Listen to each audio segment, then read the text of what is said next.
Muito boa noite. Com alegria que mais uma vez aqui nos encontramos. Que nós possamos aproveitar nessa uma hora que vamos estar juntos para ampliar o nosso entendimento sobre as leis de Deus à luz da doutrina espírita. Então, realmente é um enfoque diferente que a doutrina espírita, e hoje nós vamos ter a nossa irmã Sueli, um tema bastante interessante. Então, vamos procurando já nos interiorizarmos e fazermos a nossa prece para passarmos para a Sueli. Deus, querido Pai, Jesus, amado Mestre, agradecidos estamos, Senhor, por mais esta oportunidade que estamos tendo. Que a nossa irmã que fará uso da palavra receba a inspiração desses amigos espirituais que, por certo, aqui se encontram. Obrigada, Senhor. Graças a Deus e que assim seja. E com vocês, Celi Machado. Vamos lá. Uma boa noite para todos nós. Vamos aproveitar nosso tempinho aqui para a gente aprender um pouquinho mais da doutrina espírita. Trouxemos esse assunto aí, claro que são temas extensos, né? São assuntos muito extensos, mas a gente tem algumas coisinhas que a gente pode fazer para fazer algumas diferenças ou entender algumas coisas dentro da escolha das provas, do livre-arbítrio e da fatalidade. Porque as coisas acontecem no mundo, né? Nós estamos aí com esse problema seríssimo, né? Do Zika vírus provocando a microcefalia.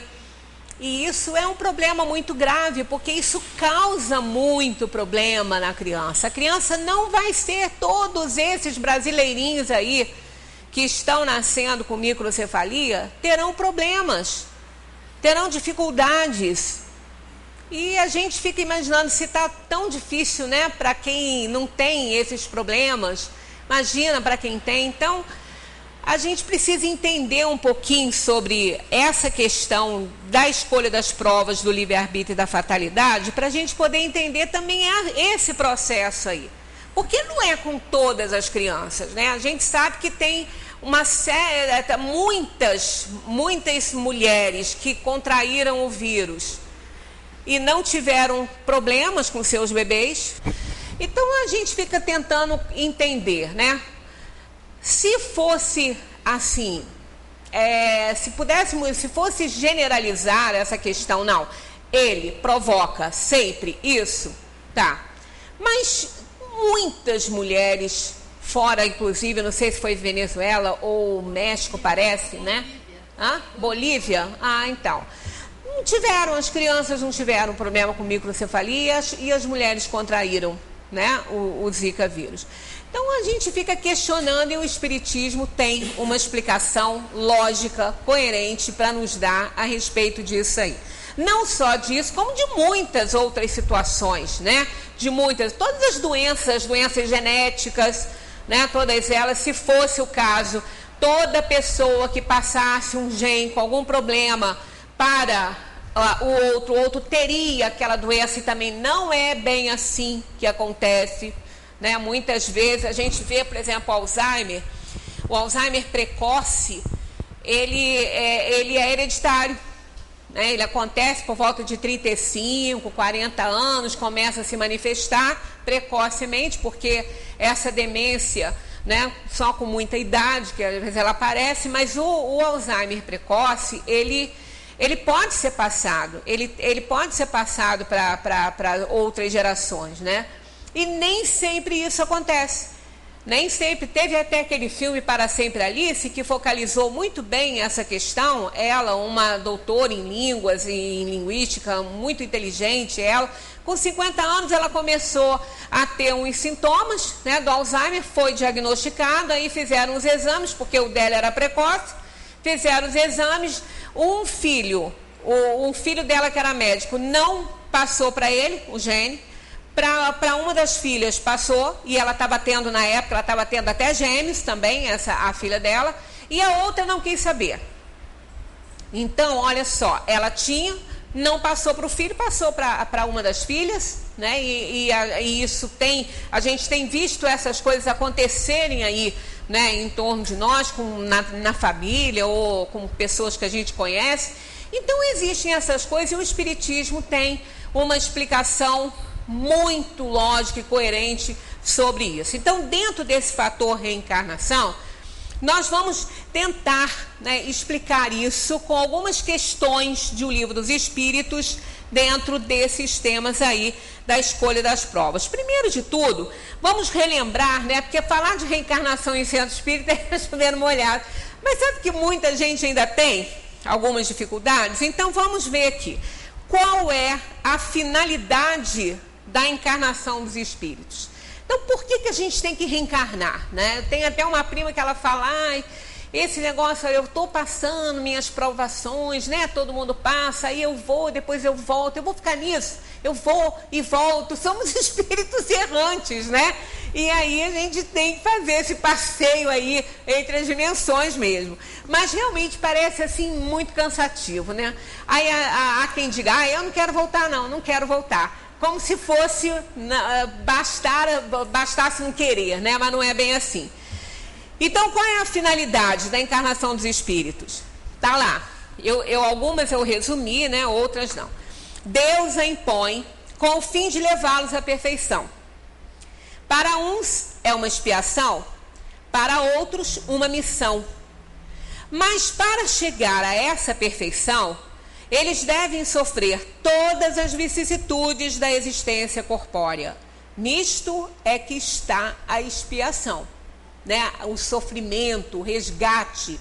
Então, nós temos que passar por muita coisa para chegar até essa perfeição. E também tem como finalidade pôr o espírito em condições de enfrentar a sua parte na obra da criação. Porque nós não fomos feitos já prontos, né? Nós temos que ter o nosso trabalho, dar a nossa contribuição como co-criadores aí desse universo. Então, se a encarnação tem essa finalidade, né, de nos levar à perfeição, então nós temos que passar pelos nossos problemas, pelas nossas provações, pelas nossas expiações, até que a gente alcance a perfeição. E nessa atividade, nesse karma, digamos assim, que karma quer dizer ação, em sânscrito ela quer dizer ação. Então, nessa ação, nessa atividade do ir e vir, né, entre o tempo que passamos na erraticidade e o tempo que passamos na matéria, nós estamos trabalhando para o nosso aperfeiçoamento e, com isso, colaborando aí na obra da criação, né? Colaborando com Deus aí na obra da criação. Na seguinte, Kardec pergunta: os espíritos que desde o princípio seguiram o bom caminho, né, o caminho do bem, têm necessidade da encarnação? Olha, isso é fácil, né? A gente não precisa nem ler a resposta de imediato para a gente saber que realmente é necessário. Porque todos são criados simples e ignorantes e se instruem através das lutas e tribulações da vida corporal, através da dor, do sofrimento, das atividades, de todo aquele trabalho, né, nas existências corpóreas, a gente vai se instruindo. Deus, que é justo, não podia fazer felizes a alguns sem penas e sem trabalhos e, por conseguinte, sem mérito. Né? Porque o mérito está justamente na vitória que acontece através das lutas, do esforço que cada um faz para domar suas tendências. Então é assim, inclusive, que está na codificação, que o espírito é reconhecido. O espírito é reconhecido pelo esforço que ele faz para domar suas tendências inferiores.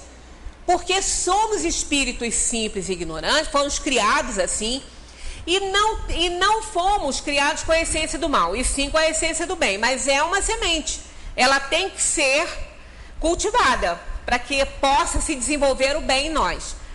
Mas nessa luta aí, nessa briga aí, né, que o espírito tem aí consigo mesmo, muitas vezes ele erra, faz uma escolha ruim e ele vai desenvolvendo o mal nele mesmo. E ele aí vai tendo que fazer um trabalho de reparação, desse mal que ele fez e reparar o mal que ele causou também, né? Que todo bem que a gente deixa de fazer pode levar a males que tiveram origem do bem que a gente não fez, então temos parcela de responsabilidade nisso aí. Mas aí esse trabalho de aperfeiçoamento é nosso, não tem jeito, ninguém vai fazer isso por nós.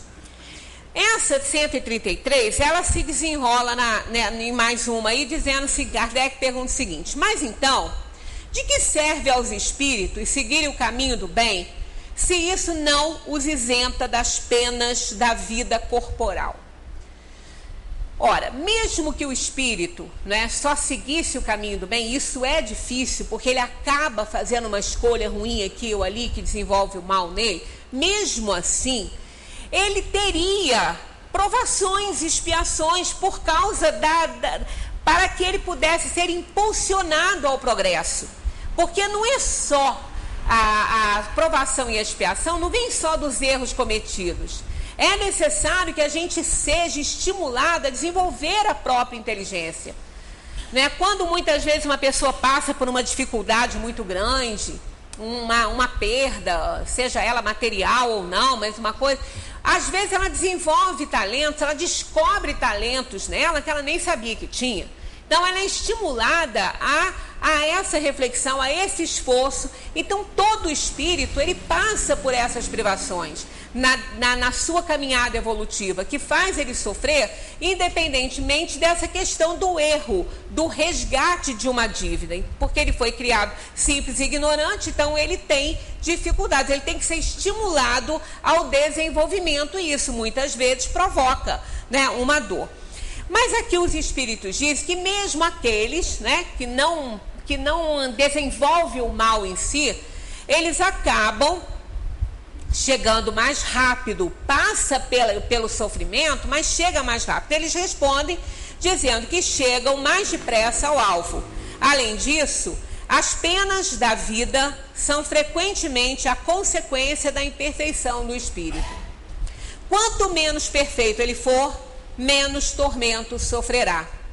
Aquele que não for invejoso, nem ciumento, nem avarento ou ambicioso, não passará pelos tormentos que se originam desses defeitos. Então nós só vamos passar pelas dores e pelos sofrimentos que tiverem relação conosco. Se eu não desenvolvi isso, eu não preciso ser provado nisso, eu não sou assim, eu não tenho esse problema, então eu já sei isso aí, eu não vou ser provado nisso. Então a gente vai com isso queimando etapas reencarnatórias. Então todo esforço é válido, principalmente o esforço que a gente faz para fazer boas escolhas, para usar bem o livre-arbítrio, para não ter problemas para resgatar, porque senão a gente sofre muito mais. Na 573, Kardec pergunta em que consiste a missão dos espíritos encarnados. Já que nós temos que nos aperfeiçoar, esse trabalho é meu, é de cada um, ninguém vai fazer isso por nós. Já que eu tenho que fazer isso, eu preciso fazer boas escolhas, né? Como a gente já falou aqui, ser elegante nas escolhas que fazemos, para poder escolher bem, para poder dar certo. Então, o que eu tenho que fazer? Qual é a missão que nós temos nessa terra, que nós temos que fazer aqui para a gente dar certo, para a gente não desenvolver o mal, né? Para a gente ter sucesso na nossa encarnação? Então tá aí, ó, instruir os homens, ajudá-los a avançar, melhorar as suas instituições por meios diretos e materiais. Essa questão é grande, eu parei aqui, botei o restinho ali, que era o que nos interessava. Então olha só, isso que está grifado aí, instruir os homens, ajudá-los a avançar e melhorar as suas instituições por meios diretos e materiais. Se o espírito for egoísta, vaidoso, ambicioso, ele não faz. Ele não faz, ele não cumpre isso aí. Porque ele vai cuidar dos próprios interesses. Ele não vai pensar no todo. Aqui está, instruir os homens, a humanidade, ajudá-los a avançar, melhorar as suas instituições por meios diretos e materiais. Isso é abrangente, é muito abrangente. E se tivermos muito alto aquelas inferioridades em nós, como o egoísmo, né, o interesse próprio, a ambição, nós não cumprimos isso aí. Nós não damos conta da nossa missão aqui na Terra. Isso aqui é para todos os espíritos, para todas as pessoas, todas as criaturas. Continuando, depois que chega mais lá no fim, que eu interrompi um pouquinho, em casa vocês podem dar uma lidinha nessas questões, anotem essas questões, depois esses números, para vocês darem uma lida em casa, que vale a pena, porque eles esclarecem muita coisa, né, os espíritos dessas questões. Tudo se encadeia na natureza. Ao mesmo tempo que o espírito se depura pela encarnação, também concorre por essa forma para o cumprimento dos desígnios da providência. Cada um tem a sua missão neste mundo, porque cada um pode ser útil em algum sentido. Então, todos nós temos missões nesse mundo, tarefas a cumprir dentro desse esquema aí. Então, quando nós fazemos isso aí, instruímos os homens, ajudando as pessoas a avançarem, somos solidários com as criaturas, melhorando as instituições. Ora, muitas vezes os espíritos, que nós estamos no planeta Terra de provação e expiação, somos inferiores. Então, daí, para a gente dar um passo errado, fazer uma péssima escolha e pôr a perder a nossa oportunidade reencarnatória, não custa muito. Porque nós somos inferiores.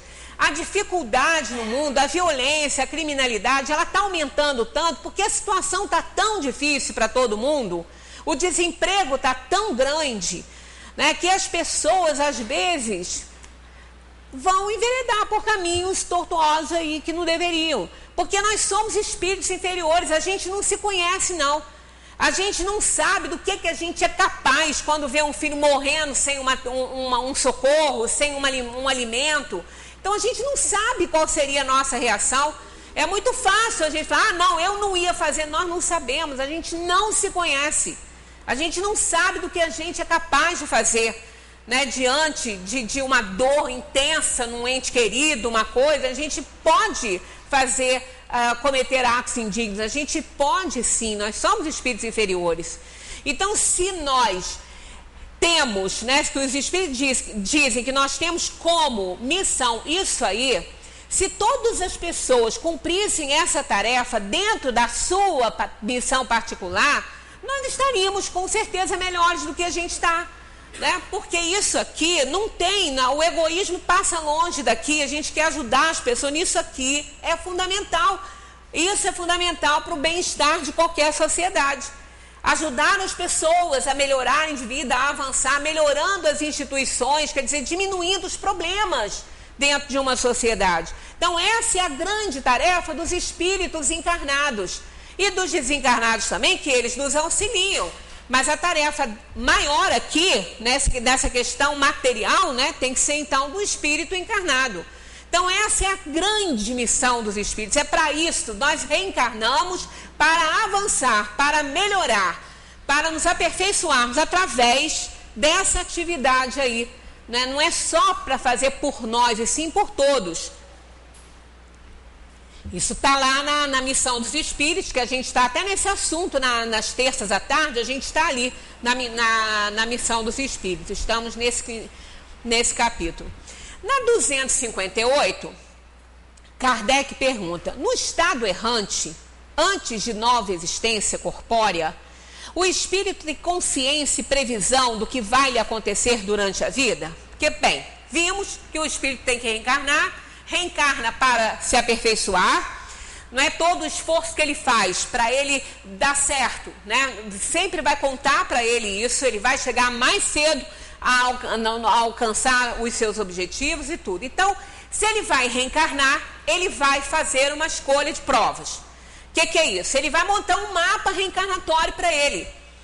Porque quando a gente sai da Terra, nós saímos até que a gente se desligue desse momento que a gente viveu aqui e comece a fazer um balanço das coisas boas que fez, daquilo que deveria ter feito e não fez, do que não podia fazer e fez. Então, a gente começa a fazer um balanço disso tudo, a gente vê que a gente tem muita coisa para consertar, que a gente tem muito reajuste para fazer.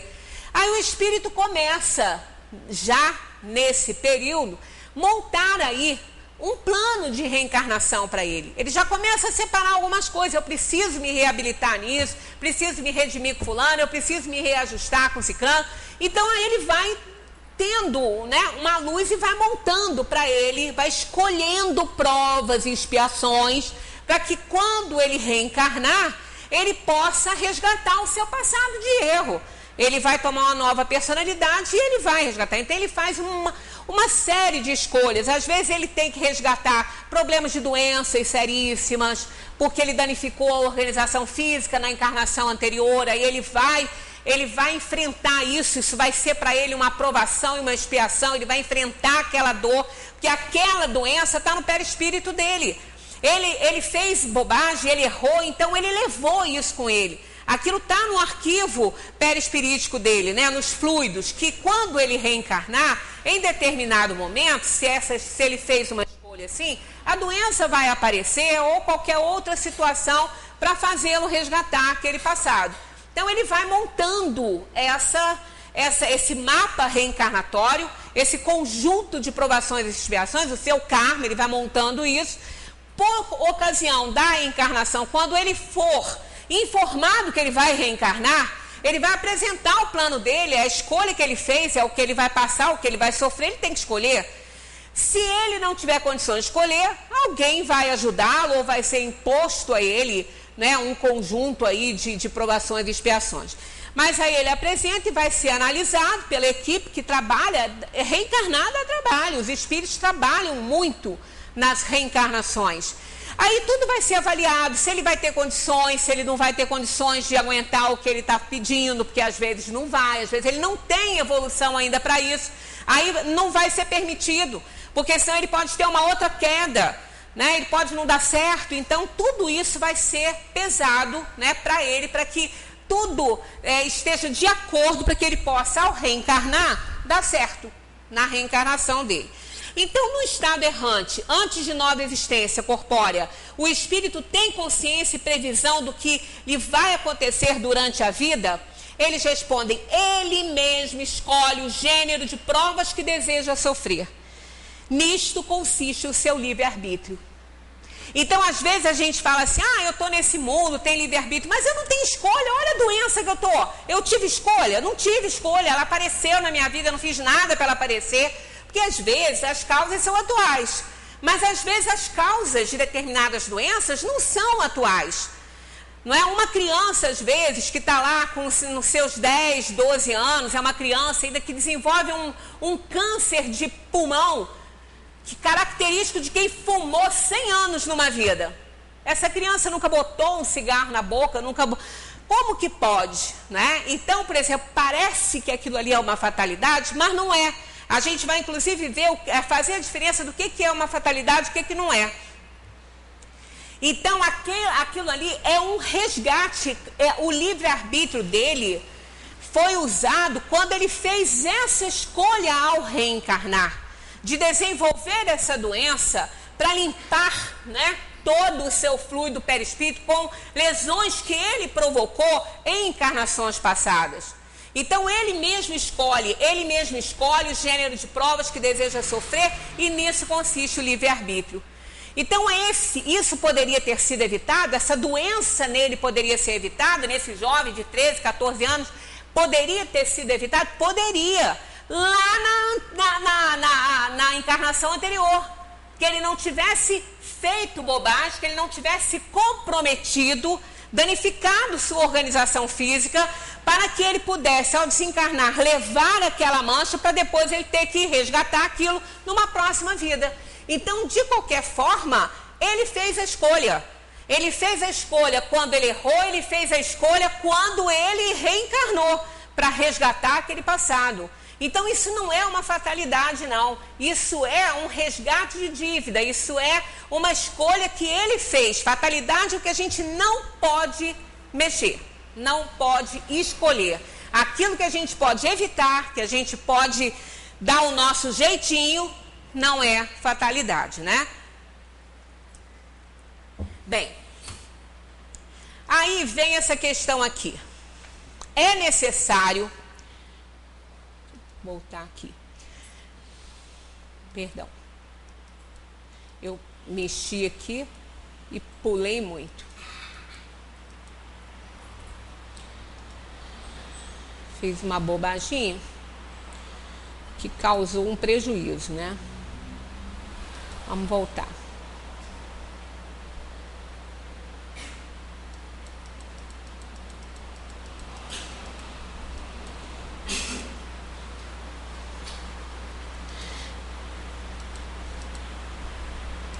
Bom, então estávamos aqui. Ele mesmo escolhe o gênero de provas que ele deseja sofrer, né? Isso consiste o seu livre-arbítrio.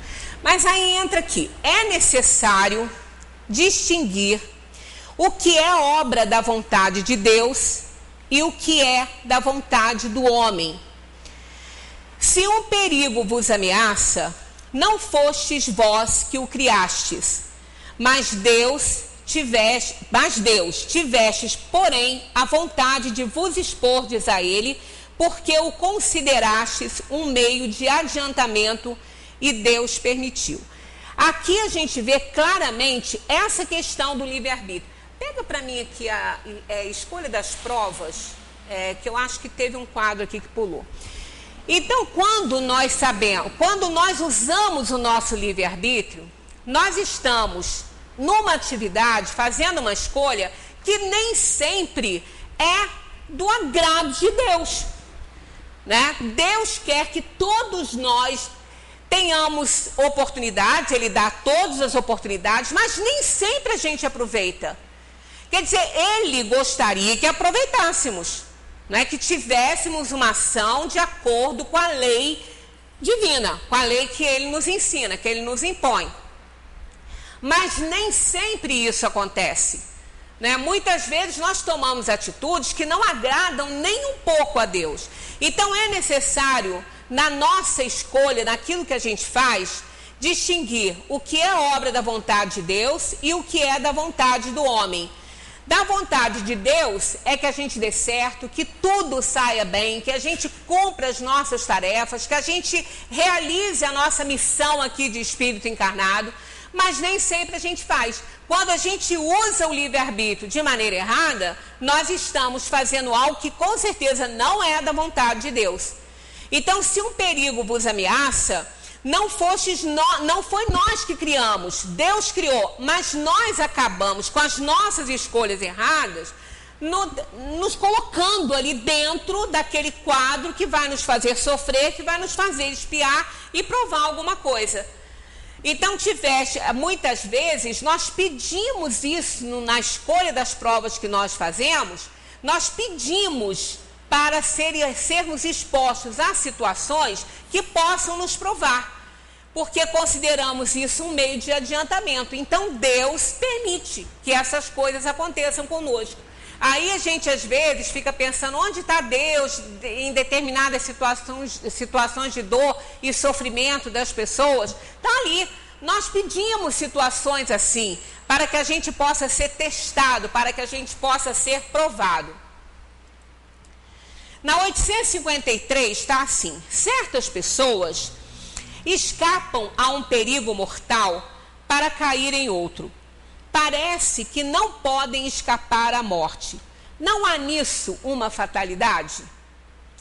Aí entra essa questão aqui, ó, fatal, no verdadeiro sentido da palavra, só o instante da morte.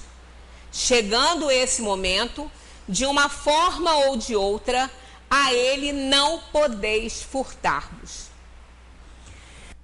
Isso nós entendemos que realmente aqui fica bem clara essa questão do que é fatal, da fatalidade. A gente não pode interferir nisso. Ah, mas eu posso. Inclusive aqui tem uma questão que fala sobre isso, que parece que contradiz isso que está dizendo aqui, né? Inclusive nessa 853A, Kardec dá pergunta, assim, qualquer que seja o perigo que nos ameace, não morreremos se a nossa hora não chegou? Aí eles afirmam, ó, não morrerás. E tens disso milhares de exemplos. Mas quando chegar a tua hora de partir, nada te livrará. Mas aí é que está a questão. Isso realmente é uma fatalidade, a hora da gente ir embora. Porque a gente não pode interferir nisso. Aí há quem diga assim, ué, mas e aquele que se mata? Ele não interferiu? Não, ele não interferiu. Ele foi antes. A hora dele não era aquela. A hora, ele não podia interferir na hora da partida dele. O que estava marcado para ele continuava marcado. Ele partiu antes, ele vai assumir uma responsabilidade imensa, né, desse ato, porque ele tirou a vida dele antes do momento da morte dele. Ele não mudou por conta, no mapa kármico dele, a hora dele desencarnar. Ele não fez isso. Ele tomou uma atitude que o tirou do mundo antes. Então, ele vai sofrer todas as consequências desse ato impensado, né, que ele fez, sem que ele não pensou direitinho e não reagiu, sabe-se lá, cada um tem seus motivos, né? Mas esse é o fato dele ter partido antes, não mudou o mapa kármico dele. Ele que fez uma interferência, mas a vez dele morrer, a hora dele morrer não era aquela. Então ele não podia trocar isso, né? Ele foi antes e ele vai prestar muito conta disso aí, por ele ter ido antes. E isso acontece não só num suicídio direto assim, acontece com todos nós. Quando a gente não tem cuidado com a vida, quando a gente comete excessos, quando a gente se machuca, né? Quando a gente provoca doenças que não eram para acontecer. Então isso aí, a morte nessas situações, ela não é uma fatalidade, não. Ela é uma imprudência, uma negligência do espírito que está encarnado. Não é uma fatalidade. Ela não poderia fazer isso, ela teria que esperar o termo da sua morte. Tanto que dentro da doutrina espírita não existe nada que possa abonar a eutanásia. Nunca. Não tem. Todo o sofrimento que o espírito, que a pessoa está passando, o espírito encarnado está passando, é necessário para o resgate dele. Às vezes, nos últimos momentos de vida e sofrimento, ele muda, ele cresce, ele muda, ele faz com ele o que ele não fez, às vezes, uma vida inteira. Tanto que esses momentos em que o espírito espia e que ele prova que ele sofre muito, né, no estado terminal das doenças, esses momentos são muito importantes para a evolução do espírito, né? Ele pode crescer muito nesses momentos. Então é essa ideia de que, não, essa morte, isso foi uma fatalidade. Depende. Às vezes, aquilo que a gente está vendo como uma fatalidade poderia ter sido evitado por esse espírito na outra vida dele, com o erro que ele tomou, que levou ele a escolher aquele gênero de morte para ele. Então, nem isso é fatalidade, nem isso. A fatalidade, segundo os espíritos, está na hora que chega no mundo e na hora que parte. Então, Kardec pergunta, assim, qualquer que seja o perigo que nos ameace, não morreremos se a nossa hora não chegou? Eles dizem, não morrerás, e tens disso milhares de exemplos. Mas quando chegar a tua hora de partir, nada vai te livrar. Então, chegou o momento, não tem jeito, né? Pode ocorrer, claro, se o espírito tiver uma necessidade de ficar aqui, ter uma moratóriazinha, isso até pode ocorrer. Mas isso são casos muito raros. Normalmente o espírito parte quando chega o termo na vida. Mas é uma hora ali marcada, é um período. É um período. Muitas coisas vão acontecer que vão tirá-lo daqui, né? Então é um período de tempo. O espírito vem para a Terra para viver um período de tempo aqui, né? 6 décadas, 7 décadas. Né? Então, mas chegou aquele momento dele ir embora, ele vai. Então, isso a gente não pode interferir, né? Por isso que é a fatalidade, porque a gente não pode interferir.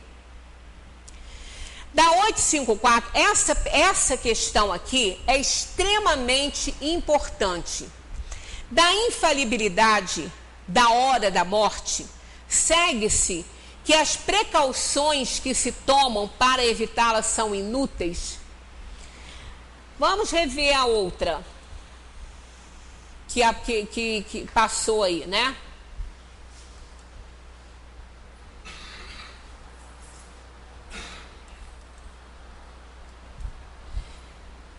seja qual for o perigo que nos ameace, não morreremos.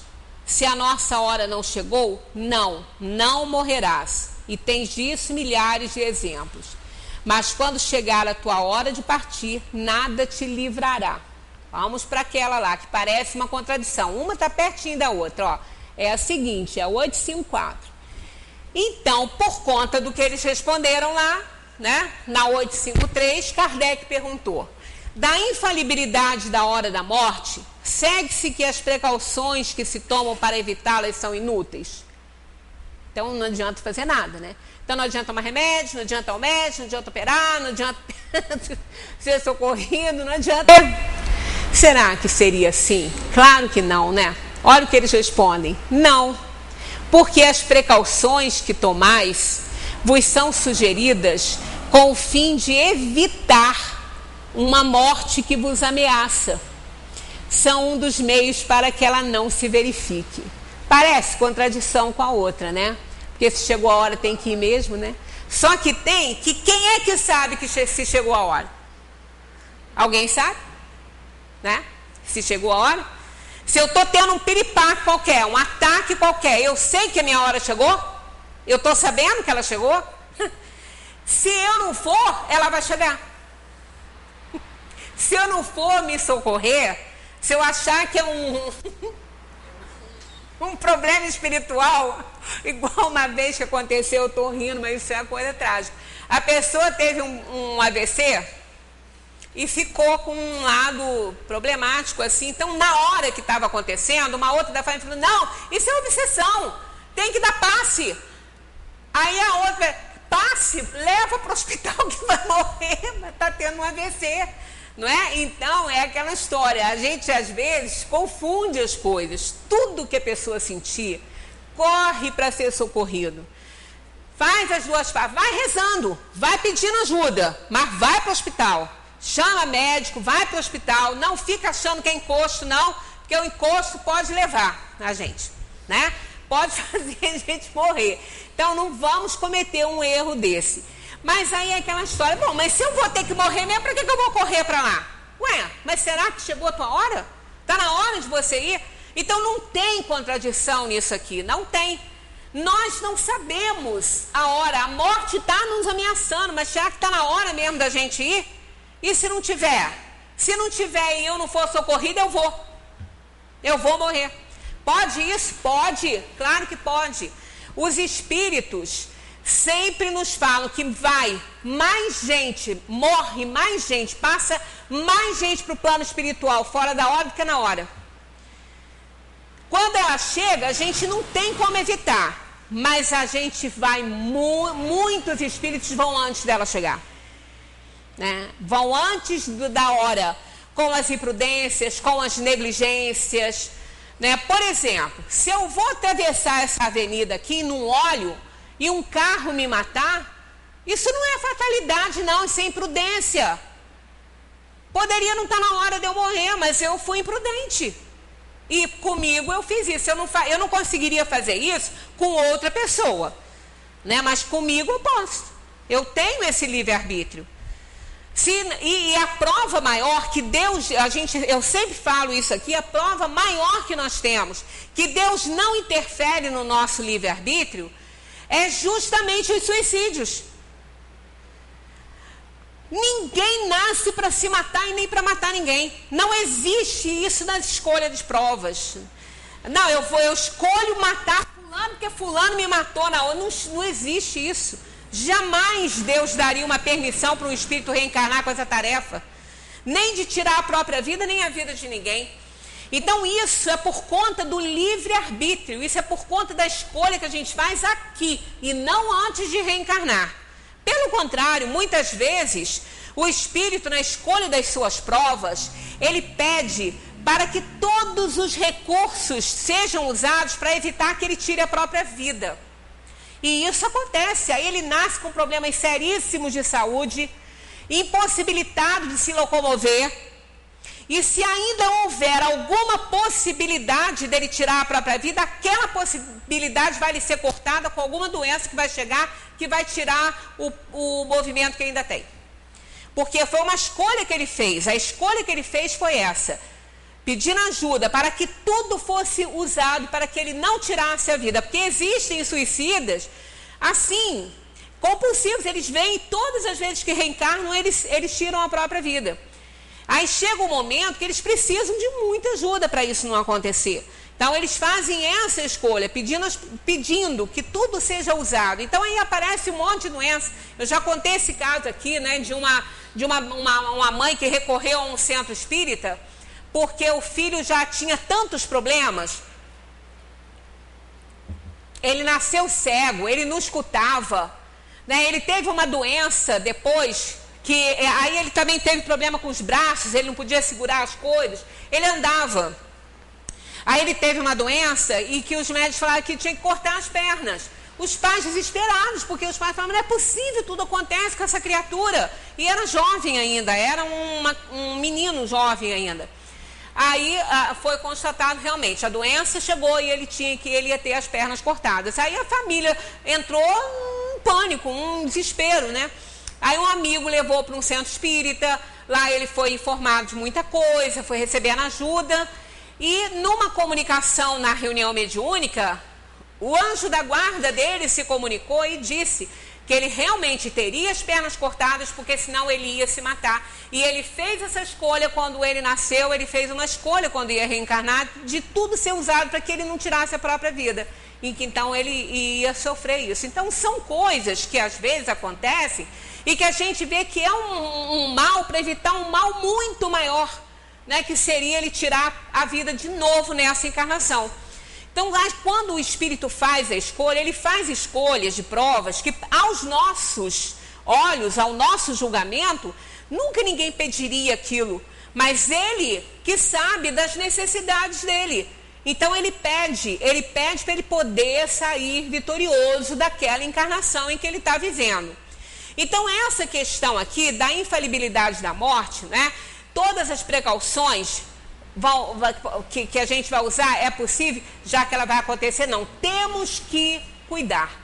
Até porque, aqui, nessa resposta, nós encontramos aqui também uma abertura para quando o espírito faz, às vezes, uma escolha de provas, ou ele não pode ainda escolher e alguém escolhe por ele, ou ele ainda tem outra alternativa, ou o espírito é tão inferior, o espírito é tão indisciplinado, que não adianta fazer muito plano para ele reencarnar. Ele não vai cumprir. Ele é um espírito inferior e muito indisciplinado e rebelde, ele não vai cumprir. Então não adianta fazer plano. Então ele é jogado na corrente das encarnações, para ele poder ter contato com a matéria, passar por provações, expiações ali, sofrimentos, para que ele possa acordar.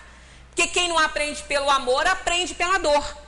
Então, muitas vezes, os espíritos vêm para o mundo sem planos reencarnatórios, por conta dessa indisciplina que ainda carregam, dessa inferioridade, e aqui nesse mundo eles estão submetidos ao livre-arbítrio das pessoas. Ele já traz isso no mapa kármico dele, essa possibilidade. Isso não está fora da lei de Deus, não.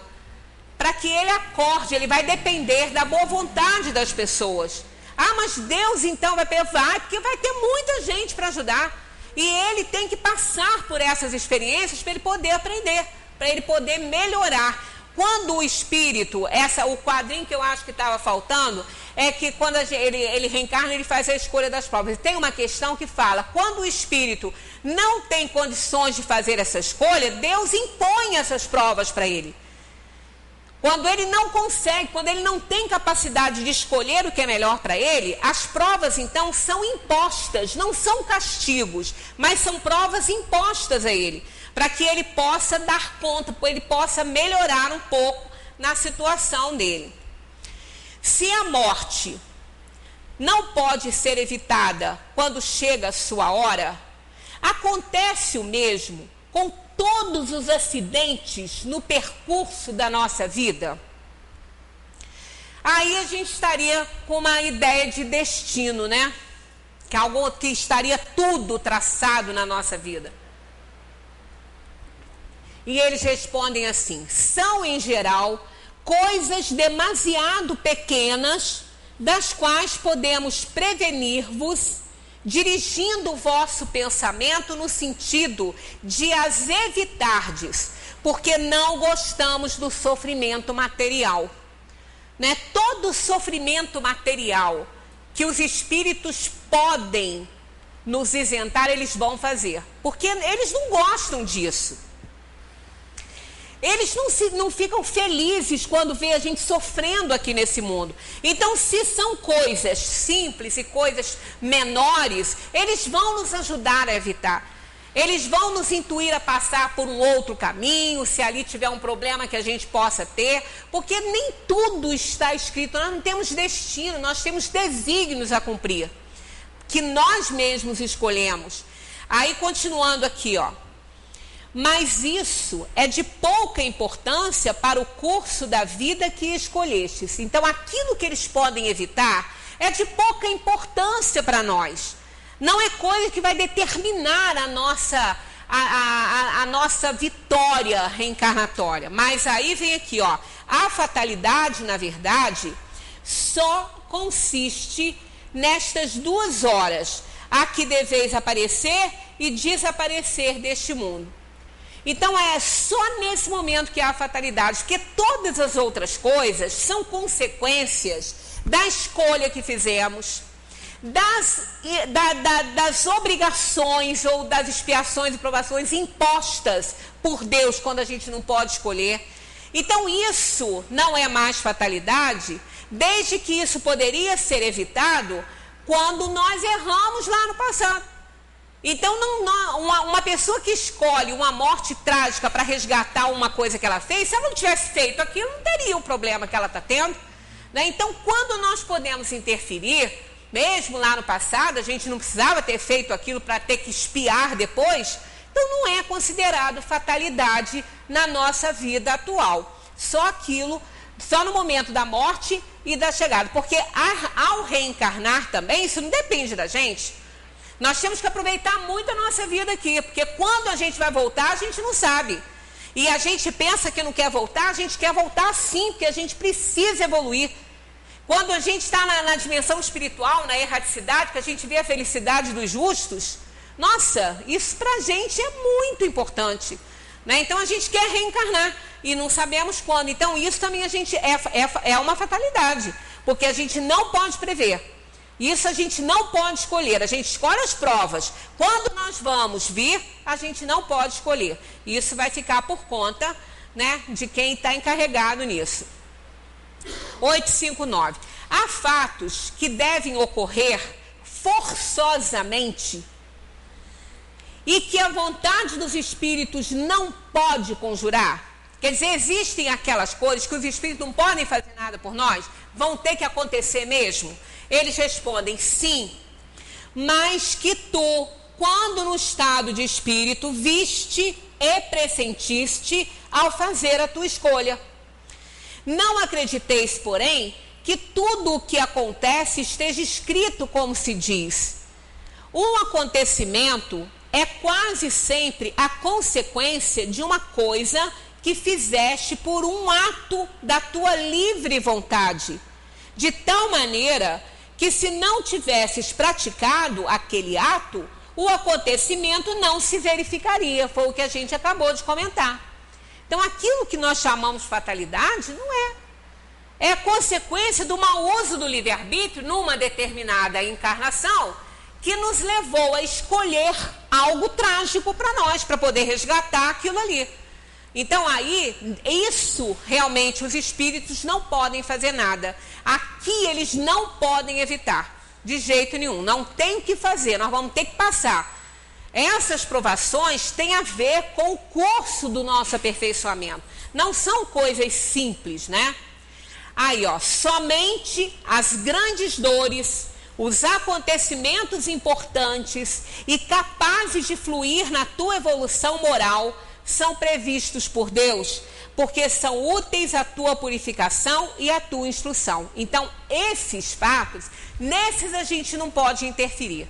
esse a gente vai ter que realmente resgatar, passar por eles. Seja em forma de doença, perdas disso ou daquilo, esse não tem jeito, que vai depender, né, da nossa maneira de vivenciar esses fatos, o nosso aperfeiçoamento, a nossa evolução. Agora, essa aqui também é muito boa. Essa questão, ela também responde muita coisa que está acontecendo por aí. Pode o homem, por sua vontade e pelos seus atos, evitar acontecimentos que deviam realizar-se e vice-versa? É aquela questão do trabalho, do esforço, de fazermos a nossa parte. Se tudo, né, tivesse que acontecer do jeito inexorável, não tiver jeito mesmo, não puder fazer nenhuma mexida, então não ia adiantar, né, pra gente. Mas olha o que eles respondem. Pode, desde que esse desvio aparente possa caber na ordem geral da vida que ele escolheu. Eu botei isso bem em destaque e deveria ter destacado muito bem essa palavra aparente. Isso faz toda a diferença nesse texto, né? Eu sempre chamo a atenção para essas coisas, né? Para os detalhes, para os adjetivos, para os advérbios que Kardec codificou por conta da mensagem dos espíritos, ele que trabalhava muito bem a língua. Então, olha só, tem muita coisa nessa questão. Pode, a pergunta foi, pode o homem, por sua vontade, pelos seus atos, evitar acontecimentos que deveriam realizar-se e vice-versa? Quer dizer, ele pode mexer nisso, ele pode evitar alguma coisa que tinha que acontecer com ele? Ou ele pode fazer acontecer algo que não tinha que acontecer? E os espíritos dizem que pode. Tem uma condição, desde que esse desvio aparente possa caber na ordem geral da vida que ele escolheu. Então, quando ele fez uma escolha de provas, isso ficou aberto. Por isso que é um desvio aparente. Quando o espírito toma uma atitude assim, quando ele evita algo que deveria acontecer, ou acontece, ele provoca algo que não deveria acontecer, isso estava no seu conjunto kármico já. Na escolha que ele fez, havia essa abertura. Por isso que está aqui, desde que esse desvio aparente possa caber na ordem geral da vida que ele escolheu. É aparente porque não é um desvio, só parece ser um desvio. É um desvio aparente, aquilo estava previsto. A possibilidade dele usar o livre-arbítrio ali para que a coisa acontecesse ou não, estava já na sua escolha de provas isso. Por isso que é um desvio aparente. Não é um desvio, não está fora do esquema, está dentro do esquema.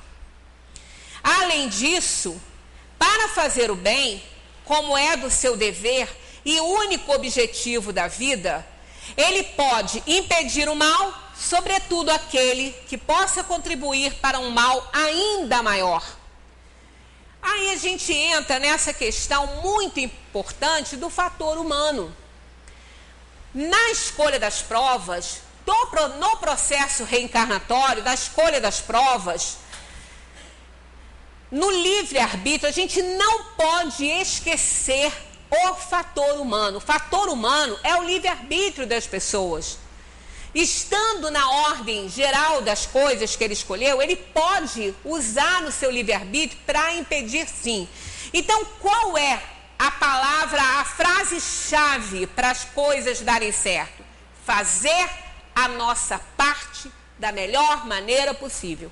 Fazendo a nossa parte, não importa se o resultado vai ser favorável ou não, vamos fazer a nossa parte, na esperança de que podemos fazer algo de bom, né? Fazer a nossa parte, independentemente de tudo, nas doenças todas, né? Nas doenças genéticas, em tudo isso, não importa que a minha mãe tenha um gene que passou para mim, eu tenho que fazer a minha parte, eu tenho que procurar recursos, eu tenho que procurar algo que possa evitar que aquele gene desenvolva de forma a me adoecer. Eu posso fazer isso, pelo menos eu tenho que fazer isso. Nesse caso aí, que a gente está vivenciando, esse vírus que está causando microcefalia nas crianças, nos bebês. Olha só, isso não é por acaso que isso acontece. Porque isso não é uma coisinha pequena, é uma coisa muito grande. Isso vai interferir no aperfeiçoamento dessa alma, no desenrolar da vida desse espírito encarnado. Então isso não acontece por acaso. Ou o espírito escolheu isso, ele escolheu essa prova para ele, nascer com um problema que pudesse dar a ele a oportunidade dele resgatar um passado delituoso pelo que ele possa ter feito lá atrás. Então ele vai ter um retardamento mental, ele vai ter um atraso no desenvolvimento dele. Isso é terrível, mas ele pode ter escolhido isso, então ele vai nascer com esse problema, independentemente da mãe pegar zika, vírus ou não, entendeu? Independente disso. Ou então, o fator humano pode estar acontecendo aí. Um espírito que possa nascer tendo feito uma escolha de provas, ou não ter nem condição de ter feito essa escolha de provas, ser jogado na corrente reencarnatória por uma necessidade, um espírito que possa ser tão indisciplinado quanto falamos, tão inferior ainda, que não tenha nem condição de fazer escolha para ele, que outros tenham que fazer escolha, um espírito tão comprometido com a vida. Ora, nós temos exemplos no mundo, né, de pessoas que fazem tão mal aos outros, que são tão maus, tão inferiores, né, tão nocivos a uma sociedade. Esses espíritos têm que resgatar. Eles não vão ser perdoados, não.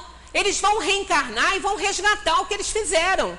Né? Então, muitas vezes, esses espíritos são jogados na corrente reencarnatória, nos mundos aí para evoluírem, contando com a boa vontade das pessoas em ajudá-los.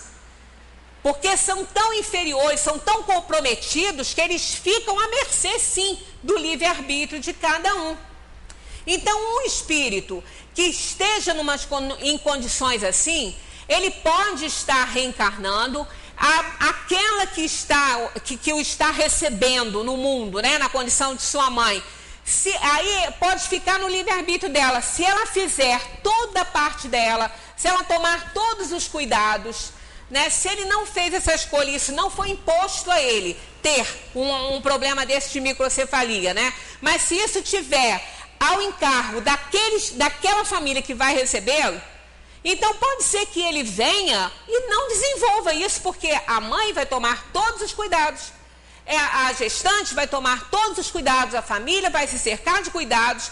Então ele não fez essa escolha, né, para ter o problema, mas aí ele não vai ter, né? Ele não vai ter, ele vai passar outros problemas, ele vai passar por outras provações e expiações para resgatar o passado dele. Mas caso ela não tome as providências devidas, ela não tenha esse cuidado e não faça parte dela, ele pode sim desenvolver essa doença, essa diminuição do cérebro, por conta dessa inferioridade dele, que ele vai ter que resgatar de qualquer maneira, em algum tempo.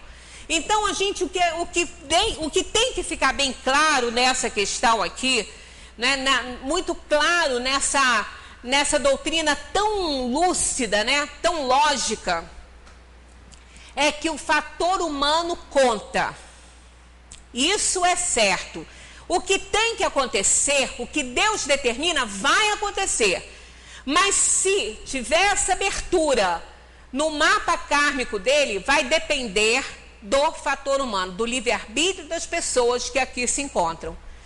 Se por um acaso alguém, né, não deu ajuda que deveria, e aquela alma não teve, né, o socorro que deveria ter, não teve a atenção nem a assistência que deveria ter, e o que acontecer com ele, aquela pessoa que não fez a parte dela não é culpada, não. Isso já está tudo dentro de um mapa kármico. Não é por acaso que aquele espírito está sendo direcionado também para aquela família, mas ela vai ter uma parcela de responsabilidade, por ela não ter cumprido o quê? A missão de um espírito encarnado. Instruir os homens, ajudá-los a avançar e melhorar suas instituições por meios diretos e materiais. Então, é no geral que isso ocorre, né? Então, ela, digamos um espírito muito inferiorizado, que não tenha um planejamento muito bom para ele, porque ele não vai adiantar, né? Como a gente já disse, ele não vai seguir. Tem problemas seríssimos com a mãe biológica, porque é um espírito já comprometido com aquele. Aí essa mãe biológica quer abortar, porque ela não aguenta a pressão fluídica desse espírito, porque essas coisas todas em plano de provação e expiação ocorrem. Aí os espíritos trabalham muito para que ela não faça o aborto. Tentam ajudá-la, mas se ela insistir, ela acaba fazendo. Como a gente vê isso muito acontecer. Mas às vezes eles conseguem que ela não aborte, que ela dê para adoção. Aquela alma problemática, aquela alma, né, devedora. Aí acaba que os espíritos procuram uma família para aceitar aquele espírito reencarnante. Claro que essa família vai ter alguma coisa a ver com ele, porque também está tudo dentro de uma engrenagem. A família a princípio aceita, mas depois ela acha que não deve ficar, porque é mais um problema para ela, já está com os filhos criados, aí dá para um orfanato. Vai para um orfanato essa criança. Aí essa criança não recebeu nem ajuda da mãe biológica que já deu, nem da outra família que não ficou com ela foi para um orfanato. Lá ela deixa as suas tendências inferiores falarem mais alto. Aí começa a roubar, começa a foge, né? Que é o que a gente vê muito acontecer por aí. Aí acaba morrendo jovem, com 10 anos, com 12 anos, acaba morrendo. Aí vem essa questão: isso pode?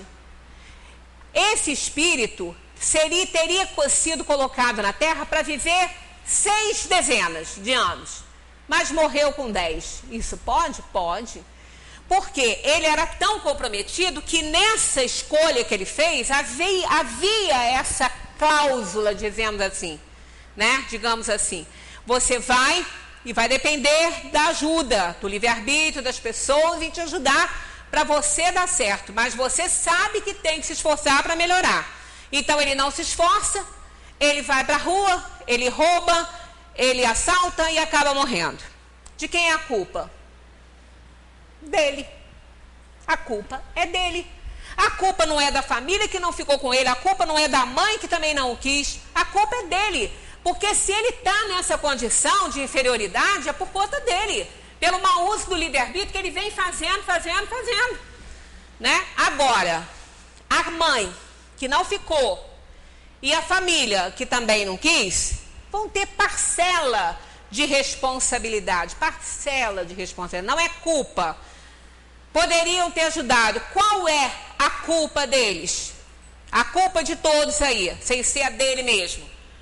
Não cumprir a missão dos espíritos encarnados na Terra. Instruir os homens, ajudá-los a avançar e melhorar suas instituições por meios diretos e materiais.